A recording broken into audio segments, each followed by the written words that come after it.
यो कहानी क्रिस गार्नरको जीवनीमा आधारित छ, जसले आफ्नो जीवनमा धेरै समस्या र चुनौतीहरूलाई सामना गर्दै सफलता हासिल गरेका थिए। क्रिस गार्नरको बायोग्राफीले मानिसहरूले आफ्नो जीवनमा सङ्घर्ष के हो र कसरी आफूले आफूलाई जीवनमा हरेक समस्याहरू आउँदा पनि आफ्नो ड्रिमलाई पर्स्यु गर्नुपर्छ भन्ने कुरा सिकाउँछ।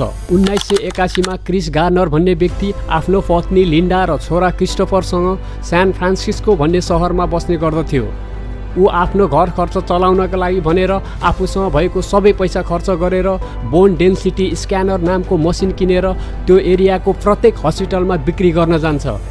तर उसको मसिनलाई कुनै पनि हस्पिटलले किन्दैन। घर खर्च चलाउनका लागि उसले प्रत्येक महिनामा दुईवटा स्क्यानर मसिन बेच्नुपर्ने हुन्थ्यो, नत्र कोठा भाडा तिर्न र खानेकुरा पाउनलाई एकदम गाह्रो हुने गर्दथ्यो। यही कारणले गर्दा क्रिसको जिन्दगी आर्थिक रूपमा समस्याग्रस्त हुन पुगेको थियो। पछिल्लो 2 महिनादेखि उसले आफ्नो घर भाडा तिरेको थिएन, जसले गर्दा घर खर्च चलाउने सबै जिम्मेवारी लिन्डाको काँधमा आइपरेको थियो। ऊ पैसाको लागि डबल सिफ्ट काम गरिरहेकी थिए। हरेक कुरामा क्रिसको असफलता देखेर लिन्डा थाकेकी थिए। लिन्डालाई यस्तो लाग्न थालेको थियो कि क्रिसले आफ्नो जिन्दगीमा केही गर्न नसक्ने र उसँग बिहे गरेर जिन्दगी बर्बाद भएको महसुस गरेकी थिए। पैसाको कारणले गर्दा उनीहरूबीच सधैँ मनमुटाव सुरु हुन थाल्छ। सधैँ जसो क्रिस आफ्नो छोरा क्रिस्टोफरलाई स्कुलमा छाडेर स्क्यानर बेच्नका लागि जान्छ, तर कुनै पनि हस्पिटल उसको स्क्यानर मसिन किन्नका लागि तयार हुँदैनन्। ऊ थकित हुँदै घरमा जान्छ। त्यही समय लिन्डाले उसलाई ट्याक्स नतिरेर नोटिस आएको कुरा सुनाउँछे। जब क्रिस घर बाहिर जान्छ त्यही समयमा नो पार्किङमा पार्क गरेको उसको कार टो गरेर पुलिसले लान्छ। अर्को दिन उसले एउटा व्यक्तिले महँगो कार चलाएर बाहिर निस्कँदै गरेको देख्छ र उसले त्यो व्यक्तिलाई तपाईँ के काम गर्नुहुन्छ भनेर सोध्छ। त्यो व्यक्तिले एउटा ठुलो बिल्डिङलाई देखाएर इसारा गर्दै म यो बिल्डिङमा स्टक ब्रोकरको काम गर्छु भन्छ। क्रिसले त्यो बिल्डिङबाट बाहिर निस्कँदै गरेका सबै व्यक्तिहरूलाई देख्छ, जुन व्यक्तिहरू एकदम खुसी देखिन्थे। क्रिस पनि ती व्यक्तिहरू जस्तै आफ्नो जिन्दगीमा खुसी पाउन चाहन्थ्यो। उसलाई यस्तो लाग्न थाल्छ कि आर्थिक समस्याबाट मुक्ति पाउनका लागि फरक तरिकाले सोच्नु पर्नेछ। त्यसपछि ऊ स्टक ब्रोकरको रूपमा काम गर्ने निर्णय गर्छ र घरमा गएर लिन्डालाई सुनाउँछ। तर उसको कुरालाई मजाक उडाउँदै लिन्डा त्यहाँबाट निस्कन्छे, किनकि उसले जम्मा +2 मात्र पास गरेको थियो। अर्को दिन ऊ कम्पनीमा जबको लागि एप्लिकेसन फर्म लिन जान्छ। ऊ आफूसँग भएको स्क्यानर एक स्ट्रिट आर्टिस्टको छेउमा राखेर कम्पनीभित्र जब एप्लिकेसन फर्म लिन जान्छ। त्यहाँ कम्पनीको एउटा व्यक्ति एप्लिकेसन फर्म दिएर प्रोसेसको बारेमा बुझाउन थाल्छ। त्यही समयमा उसले स्ट्रिट आर्टिस्टले स्क्यानर लगेर भाग्दै गरेको देख्छ। ऊ पुरै कुरा नसुनी उसको पछि भाग्न थाल्छ, तर त्यो स्ट्रिट आर्टिस्ट ट्रेनमा बसेर भाग्न सफल हुन्छ। अर्को दिन ऊ आफै कम्पनीमा गएर जब एप्लिकेसन फर्म त्यो कम्पनीको मेन व्यक्ति जे ट्विस्टललाई दिन्छ। जे एकदम हतारमा हुन्छ, जसले गर्दा उसको कुरा सुन्न पाउँदैन।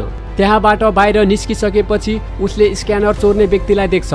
आफ्नो स्क्यानर खोज्दै यो भन्छ कि एउटा स्क्यानर हराउनु भनेको 1 महिनाको खानपिन हराउनु हो। उसले आफ्नो वाइफलाई कमसेकम एउटा स्क्यानर बेचेर घर आउने बाचा गरेको थियो, तर खाली हातको सट्टा 2वटा स्क्यानर फिर्ता ल्याएको देखेर लिन्डा निराश हुन्छ।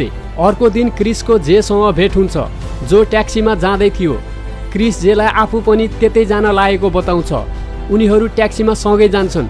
क्रिस आफ्नो जबको बारेमा कुरा गर्न थाल्छ, तर जे रुबिक्स क्युब सल्भ गर्नमा बिजी हुन्छ। आफ्नो ट्यालेन्ट देखाउन जेलाई इम्प्रेस गर्दै उसले रुबिक्स क्युबलाई सल्भ गरिदिन्छ। त्यो देखेर जे क्रिससँग इम्प्रेस हुन्छ। अब जेको घर पनि आइसकेको थियो अनि ऊ ट्याक्सीबाट ओर्लेर आफ्नो घरतर्फ जान्छ। यसको मतलब जेको ट्याक्सी भाडा पनि क्रिसले तिर्नुपर्ने हुन्छ। जब ट्याक्सी एक ठाउँमा रोकिन्छ तब क्रिस ट्याक्सीबाट निस्केर भाग्न थाल्छ र ट्याक्सी ड्राइभर उसलाई लखेट्न थाल्छ। उसँग बस्नको लागि क्रिस हतारमा ट्रेनमा चढ्छ, तर उसको स्क्यानर ट्रेनको ढोका बन्द भएकोले गर्दा बाहिरै खस्छ। ऊ फोन गर्दै लिन्डालाई माफी माग्छ, किनकि यस्तो इन्सिडेन्टले गर्दा आफ्नो छोरा क्रिस्टोफरलाई लिनको लागि स्कुलमा जान सकेको थिएन। क्रिस्टोफरलाई स्कुलमा लानको लागि लिन्डाले आफ्नो एउटा सिफ्ट छोड्नु परेको थियो। लिन्डा क्रिसलाई आफू घर छाडेर जाने बताउँछे। अर्को दिन उसले स्कुलको बाहिर लिन्डालाई भेट्छ र यो भन्छ कि क्रिस्टोफर मैसँग बसेछ, किनकि म मेरो छोरालाई धेरै माया गर्छु भन्छ अनि आफू छोरा क्रिस्टोफर बिना बाँच्न नसक्ने बताउँछ। लिन्डा क्रिससँग धेरै रिसाएकी थिए। उसले क्रिस्टोफरलाई क्रिससँग छाडेर जान्छे। बेलुका ऊ क्रिस्टोफरलाई लिएर घर फर्कन्छ। त्यही समयमा साउ आएर उसलाई कोठा खाली गर्नु भन्छ, किनकि उसले 2 महिनादेखि भाडा तिरेको थिएन। क्रिसले साउलाई केही दिन बस्न दिनको लागि आग्रह गर्छ। यदि त्यहाँ बस्न दिएमा घरको पेन्टिङ गरिदिने बताउँछ। त्यसपछि साउले उसलाई केही दिन बस्नका लागि अनुमति दिन्छ। अर्को दिन ऊ घरको पेन्ट गर्दै थियो। त्यही समय ढोका अगाडि पुलिस आइपुग्छ किनकि उसले नो पार्किङको चलान भरेको थिएन। ऊ पुलिस स्टेसन गएर चलान भर्छ, तर पुलिसले भोलि बिहान 9:30 बजे मात्र चलान भेरिफाई हुने बताउँछ र त्यो समयसम्म क्रिस पुलिस कार्यालयमा बस्नुपर्ने बताउँछ। तर क्रिसले भोलि बिहान 10:15 बजे आफ्नो जब इन्टरभ्यू भएको कुरा सुनाउँछ, तर पुलिसले उसको कुरालाई सुन्दैन। अर्को दिन ऊ इन्टरभ्यूको लागि दौडिँदै जान्छ।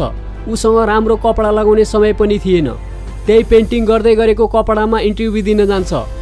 क्रिस इन्टरभ्यू लिने व्यक्तिहरूलाई आफू किन यस्तो कपडा लगाएर इन्टरभ्यू दिन आएको भन्ने बारेमा बाहिर बसेर कुनै कहानी बनाउने कोसिस गरिरहेको तर कुनै पनि कहानी बनाउन नसकेको बताउँछ। फेरि क्रिस उनीहरूलाई आफ्नो पढाइको बारेमा बताउँछ। ऊ भन्छ कि ऊ सधैँ आफ्नो क्लासमा फर्स्ट हुने गर्दथ्यो, तर उसको क्लासमा जम्मा 12 जना स्टुडेन्ट हुने गर्दथे किनकि त्यो स्कुल सानो गाउँमा थियो। 12 जनामा फर्स्ट हुनु कुनै ठुलो कुरा थिएन। त्यसैले कम्पनीको हेड मिस्टर मार्टिन त्यो चिजबाट खासै इम्प्रेस हुँदैनन्। क्रिस उनीहरूलाई यसो भन्छ कि म एउटा यस्तो व्यक्ति हुँ, यदि मलाई कुनै चिजको जवाफ थाहा भएन भने म सिधै यो भन्छु कि मलाई यसको बारेमा केही थाहा छैन भनेर। तर कुनै पनि चिजको जवाफ पत्ता लगाउनु पर्यो भने जसरी भए पनि म त्यसको जवाफ पत्ता लगाएरै छाड्छु भन्छ। त्यसपछि मिस्टर मार्टिनले उसलाई एउटा प्रश्न सोध्छ, तँ के भन्छस् यदि एउटा व्यक्ति इन्टरभ्यू दिने बेलामा सर्ट नलगाई आयो र मैले उसलाई कम्पनीमा हायर गरेँ भने? क्रिसले जवाफमा सायद त्यो व्यक्तिले एकदम राम्रो प्यान्ट लगाएको हुनुपर्छ भन्छ, जसबाट हायर गर्ने व्यक्तिहरू उसँग एकदम इम्प्रेस हुन्छन् र उनीहरूले क्रिसलाई सेलेक्ट गर्छन्। अफिसको बाहिर जेलाई भेटेर जब गर्ने कि नगर्ने बारेमा सोचेर फोनमा बताउँछु भन्छ किनकि जब गर्नुभन्दा पहिला उसले 6 महिनाका लागि इन्टर्नसिप गर्नुपर्ने थियो, जसबाट उसले कुनै पनि पैसा पाउँदैनथ्यो। किनकि जब ऊ एप्लिकेसन फर्म लिन गएको थियो तब एउटा स्ट्रिट आर्टिस्टको कारणले गर्दा जबको पुरै शर्तहरू राम्रोसँग बुझ्न पाएको थिएन। त्यसपछि ऊ घरमा जान्छ र केही समय सोचेर जेलाई फोन गरेर कम्पनी जोइन गर्ने बताउँछ। त्यसपछि ऊ आफ्नो सामान लिएर सस्तो भाडा भएको ठाउँमा जान्छ। एक दिन उसको छोरा क्रिस्टोफरले उसलाई आफू बास्केटबल प्लेयर बन्न चाहेको कुरा सुनाउँछ, तर क्रिसले उसलाई एउटा ठुलो बास्केटबल प्लेयर बन्न सक्दैनस् भन्छ, जसले गर्दा क्रिस्टोफर निराश हुन्छ। निराश अनुहार देखेर क्रिसले क्रिस्टोफरलाई यदि कसैले तँलाई कुनै कुरा गर्न सक्दैनस् भन्यो भने त्यो व्यक्तिको कुरा नसुन्नु भन्छ, चाहे त्यो व्यक्ति तेरो बुवा होस् या अरू कुनै व्यक्ति किन नहोस्। यदि तँसँग केही गर्ने सपना छ भने त्यो सपनालाई तैँले बचाइराख्नुपर्छ। यदि कोही मानिसहरूले केही गर्न सकेनन् भने उनीहरूले अरूलाई चाहिँ तँ गर्न सक्छस् भन्छन्। यदि तँ केही गर्न चाहन्छस् भने गएर सुरु गरिहाल्नुपर्छ भन्छ। यसैको बिचमा उसको एउटा स्क्यानर बिक्री हुन्छ। यही पैसाबाट ऊ घर खर्च चलाउँछ। त्यसपछि क्रिस आफ्नो ट्रेनिङको लागि जान्छ। त्यहाँ सबै क्यान्डिडेट मध्ये एउटा मात्र व्यक्तिलाई सिलेक्ट गरिनेछ। क्रिसको लागि त्यहाँ टिक्न त्यति सजिलो चाहिँ हुने छैन किनकि ऊ न त राम्रो कलेजमा पढेको थियो न त उसलाई स्टक मार्केटको बारेमा केही जानकारी थियो। ट्रेनिङ इन्चार्जले पछिल्लो समय इक्जाममा 96% मार्क्स आउँदा पनि कम्पनी हेडले उसलाई सेलेक्ट नगरेको कुरा बताउँछ किनकि इक्जाम सँगसँगै त्यो व्यक्तिको अरू पनि धेरै कुराको बारेमा टेस्ट हुने गर्दछ। त्यसैले सबैलाई एकदम धेरै मेहनत गरेर 100% मार्क्स ल्याउनु पर्ने बताउँछ। ट्रेनिङ गर्ने समयमा क्रिसलाई एकदम धेरै प्रेसर हुने गर्दथ्यो। उसको ट्रेनिङ इन्चार्जले आफ्नो पर्सनल कामको लागि क्रिसलाई सधैँ यताउता गराउने गर्थ्यो, जसले गर्दा क्रिसको इम्पोर्टेन्ट कामहरू छुट्ने गर्दथ्यो। आफ्नो सबै काम सकेर क्रिसलाई स्कुलबाट लिएर एकदम लामो बाटो पार गरेर घर जानुपर्ने थियो। त्यही कारणले गर्दा ऊ आफ्नो फोनको रिसिभर सधैँ कानमा मात्र राख्ने गर्दथ्यो। लगातार फोन गरेर ऊ आफ्नो 8 मिनेट बचाउने गर्दथ्यो। ऊ पानी पनि पिउँदैनथ्यो किनकि टोयलेट जाँदा टाइम लस हुने थियो। जुन काम अरू मानिसहरूले 9 घन्टामा पुरा गर्ने गर्थे उसले त्यो कामलाई 6 घन्टामा पुरा गर्नु पर्दथ्यो। यसरी गर्दा गर्दै 2 महिना बितिसकेको थियो तर क्रिसको हातमा कुनै पनि ठुलो सफलता हासिल भएको थिएन। एक दिन उसले आफ्नो सबैभन्दा ठुलो क्लाइन्टलाई फोन गर्छ तर त्यो क्लाइन्टले 20 मिनेटभित्र अफिसमा आइपुग्नु भन्छ। क्रिस तुरुन्तै त्यहाँबाट निस्कन्छ तर को ट्रेनिङ इन्चार्जले उसको कार पार्क गर्नका लागि आग्रह गर्छ, जसले गर्दा क्रिस क्लाइन्टलाई भेट्ने मौका पनि गुमाउँछ। त्यसको केही दिनपछि क्रिसले उसको सबैभन्दा ठुलो क्लाइन्ट फुटबल म्याच हेर्न जान लागेको थाहा पाएर त्यही मौका छोपी आफ्नो छोरालाई सँगै लिएर भेट्न जान्छ। उसले क्लाइन्टलाई त्यो दिन बोलाएको समयमा आउन नसकेकोमा माफी माग्छ र उसलाई फेरि भेट्ने मौका दिएकोमा धन्यवाद दिन्छ। म्याच हेर्दै गर्दा क्लाइन्टले क्रिससँग इम्प्रेस भएको तर क्रिसको कम्पनीमा इन्भेस्ट गर्न इच्छुक नभएको बताउँछ। क्रिसले त्यहाँ पनि सफलता हासिल गर्न सक्दैन, तर क्रिस्टोफर भने फुटबल म्याच हेर्न पाएकोमा एकदम खुसी देखिन्थ्यो। अर्को दिन उसलाई इन्कम ट्याक्सको नोटिस आउँछ किनकि उसले ट्याक्स फाइल गरेको थिएन। त्यही भएर ट्याक्स अफिसले उसको ब्याङ्क अकाउन्टबाट पैसा काटेको थियो। ब्याङ्क अकाउन्टमा भएको पैसा उसको लागि एकदम जरुरी थियो किनकि त्यही पैसाबाट उसले गुजारा चलाउनु पर्ने थियो। फेरि ऊ एउटा साथीसँग उधारोमा पैसा माग्न जान्छ तर उसको साथी उसलाई पैसा दिन मान्दैन किनकि उसले पहिले लगेको पैसा पनि फिर्ता गरेको थिएन। ऊ फेरि ठाउँ ठाउँमा गएर स्क्यानर बेच्न खोज्छ। एउटा डाक्टरले स्क्यानर किन्ने निर्णय गर्छ तर उसँग भएको स्क्यानर बिग्रेकोले गर्दा त्यो डाक्टरले किन्दैन। सबैभन्दा ठुलो समस्या त यहाँ आएको थियो कि जब ऊ घर फिर्ता भएको थियो घरबेटीले उसको सामान बाहिर निकालेर कोठाको ताल्चा लगाइदिएको थियो किनकि उसले भाडा तिरेको थिएन। त्यो देखेर उसको हालत एकदम खराब हुन्छ। उसले केही पनि सोच्न सक्दैन कि अब ऊ कहाँ जाने, कसलाई मद्दत माग्ने भनेर। त्यहाँबाट निस्केर ऊ स्टेसनतर्फ जान्छ। रात बिताउनका लागि सोच्न थाल्छ। फेरि ऊ क्रिस्टोफरसँग खेल्न थाल्छ अनि उसले यसो भन्छ कि यो स्क्यानर होइन, यो टाइम मेसिन हो जसको मद्दतबाट हामी डाइनोसोरको टाइममा आइपुगेका छौँ। डाइनोसोरबाट बच्नका लागि ऊ छोरालाई टोयलेटमा गएर लुक्नुपर्ने बताउँछ। टोयलेटमा गएर कागज बिछाएर क्रिस्टोफरलाई आफ्नो अँगालोमा सुताउँछ। बाहिर केही मानिसहरू ढोका ढकढक पार्छन् तर क्रिसले टोयलेटको ढोका खोल्दैन। उसले आफ्नो जिन्दगीमा आफूलाई यति धेरै कमजोर कहिल्यै पनि महसुस गरेको थिएन। आफूलाई यस्तो अवस्थामा देखेर ऊ रुन थाल्छ। अर्को दिन ऊ बस्नको लागि चर्चमा जान्छ जहाँ एकदम धेरै लाइन हुने गर्दथ्यो। चर्चमा ठाउँ एकदम सानो भएकोले गर्दा जो लाइनमा सबैभन्दा अगाडि हुन्छन् उनीहरू मात्र भित्र छिर्न पाउँथे तर बाँकी मानिसहरू फिर्ता हुनु पर्दथ्यो। क्रिस बिग्रेको स्क्यानरलाई बनाउने प्रयास गर्छ तर स्क्यानरको बिग्रेको पार्ट फेर्नका लागि उसँग पैसा थिएन। अब क्रिसको समस्या झनै बढ्दै गइरहेको थियो।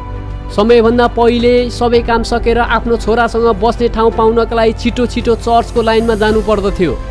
यो स्ट्रगल उसको जिन्दगीको सबैभन्दा मुस्किल समय थियो जसको कारणले गर्दा उसले खानपिन गर्न पनि भुलिसकेको थियो। अर्को दिन ऊ आफ्नो इन्टर्नसिपको फाइनल इक्जाम दिन्छ तर उसको अनुहारमा जब पाउने कन्फिडेन्स थिएन। त्यहाँबाट बाहिर मिस्टर मार्टिनले उसलाई भेट्छन्। मिस्टर मार्टिनले घरबाट पर्स भुलेकोले गर्दा ट्याक्सीको भाडा तिर्नका लागि क्रिससँग $5 उधारो माग्छन्। क्रिससँग एकदम थोरै पैसा बाँकी थियो तर पनि $5 मिस्टर मार्टिनलाई दिन्छ। आज राति एकदम ढिलो भएकोले क्रिस चर्चमा बस्ने ठाउँ पाउँदैन थियो। त्यही भएर ऊ क्रिस्टोफरसँग ट्रेनमै सुत्छ। पैसा जम्मा गर्नका लागि ऊ आफ्नो रगत बेच्छ र त्यो पैसाबाट स्क्यानरको पार्ट किनेर स्क्यानरलाई मर्मत गर्छ। फेरि त्यो स्क्यानर बेचेर केही पैसा जम्मा गर्छ किनकि आज राति होटलमा गएर आरामसँग सुत्न सकूँ र केही समयका लागि आफ्नो दुःख भुलौँ भनेर। आज उसको इन्टर्नसिपको रिजल्ट आउने बेला थियो। ऊ आफ्नो सिलेक्सनको बारेमा सोचिरहेको थियो। मिस्टर मार्टिन उसको नयाँ कोट प्यान्टको तारिफ गर्छन्। क्रिसले मिस्टर मार्टिनलाई आज इन्टर्नसिपको अन्तिम दिन भएकाले नयाँ कोट प्यान्ट लगाएर आएको बताउँछ। मिस्टर मार्टिन मुस्कुराउँदै यसो भन्छन्, भोलि पनि यो कोट प्यान्ट लगाएर आउनु किनकि तिम्रो भोलि कम्पनीमा जबको पहिलो दिन हुनेछ। आफूले जागिर पाएको कुरा सुनेर क्रिस एकदम खुसी हुन्छ। मिस्टर मार्टिनले क्रिसलाई सोध्छन्, के यो सजिलो थियो? जवाफमा क्रिसले भन्छ, होइन, यो एकदम गाह्रो थियो। फेरि मिस्टर मार्टिन उधारोको पैसा पनि क्रिसलाई फिर्ता दिन्छन्। त्यो दिन क्रिस एकदम खुसी हुन्छ र भन्छ, यही जिन्दगीको सानो अनुभूति नै ह्याप्पिनेस हो भनेर। यो कहानीको अन्तिममा हिँड्ने व्यक्ति रियल क्रिस गार्नर हुन्। यो पुरै कहानी यिनै व्यक्तिको वास्तविक जीवनको रियल घटना हो।